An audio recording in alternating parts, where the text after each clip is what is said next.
And now, your Midday Ark-La-Miss news update. Good afternoon. Thanks for tuning in to NBC News Daily. I'm Haley Hines with your Midday Ark-La-Miss update. A Monroe man has been arrested for burglary. Officers initiated a burglary investigation at the Louisiana Purchase Gardens and Zoo on April 3rd, 2024. During the investigation, officers heard the security guard of the residence yelling at Dominic Terrell to Zero Hall. Hall was reportedly wearing all black clothing and black latex gloves inside the fenced-in area of the premises, topped with barbed wire. While searching, Hall officials allegedly found a glass pipe with burnt copper and a screwdriver. Hall was taken into custody. You can visit the website to read the full story and see a full list of his charges. Out of the Louisiana Capitol, there's a renewed push by legislators to get free menstrual products in schools.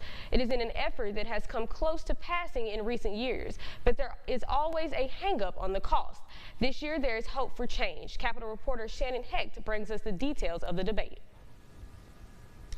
Freeman has brought this bill for 3 years in a row, and it often has a lot of support, but it gets stuck in the process right before the finish line. This year, she's hoping to find funding and get it to the governor's desk. HB 310 looks to put free tampons and pads into easily accessible places for students and schools. A number of young women came to the Capitol to share how important it is for them and their peers to have the products where they can get them without embarrassment. And it goes beyond just like being at school and not having these products. Some students, in fact, students that I know personally, do not have access to these products in their home environments, and school is one of the only places that they can access these products. Representative Freeman has brought the bill multiple times, and it passes out of the money committees with support, but it is never taken up on the Senate floor in time to get to the finish line. The bill is estimated to cost about $712,000 a year, and schools only have to implement it if the state allocates the money. I'm committed to trying to find an answer, and I would like it to be a funded answer. A principal from Caddo Parish explained how they have a similar program in place, but talked about how some schools wouldn't be able to afford to do it without the state money. The bill passed out of the Education Committee and has a long way to go before the end. The bill now goes to House Appropriations, where they will discuss the cost attached to this bill. For your local election headquarters, I'm Shannon Hecht. Don't forget, tickets are on sale for the 2024 St. Jude Dream Home. This year's home is being built on over an acre of land in Sterlington's brand new Desards Trace subdivision. The home will have 4 bedrooms, 3 bathrooms, and is valued at $450,000. Reserve your $100 ticket before this Friday, April 5th, and you'll still be eligible for 3 prizes, including the home, a car, and a $10,000 lawn care package, courtesy of 3B Outdoor Equipment.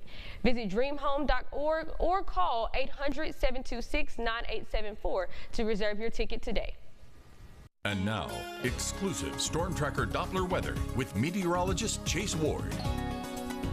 We will continue to warm into the mid-70s for this afternoon, and we'll continue with the sunshine. It's going to be an overall pleasant afternoon. Winds will stay a bit breezy out of the northwest. However, as we go into this evening and overnight, the winds will start to calm down some. Temperatures, however, will still cool to the mid and possibly even lower 40s across South Arkansas as we continue with these clear conditions. Now, as we go into tomorrow, the winds will still be a bit variant. They'll kind of start becoming a bit more suddenly as we get closer towards this weekend. A few high cirrus clouds will kind of taper in tomorrow, and we'll see a bit more scattered activity as we close out the week and start going into parts of this weekend. Betting a low of about 45 degrees for tonight. It's still going to be chilly, so you're still going to want the jacket if you're going to be out and about. And for tomorrow, we will start off on the chillier side. However, just like this morning, we will going to be in the mid-70s still, and possibly even upper 70s, and we're just going to keep getting warmer as we get through the weekend. And even into next week, we'll start off still upper 70s, pushing near 80, but we will see an unsettled pattern that will start on Sunday, which will last throughout the much of next week, and we could even see a few strong thunderstorms on Tuesday, and of course all the rain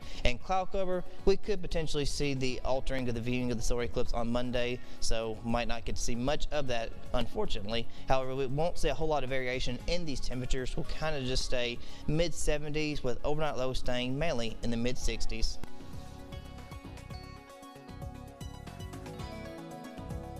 That's it for your midday update. Be sure to tune in to the solar eclipse that is happening next week. NBC News Daily continues.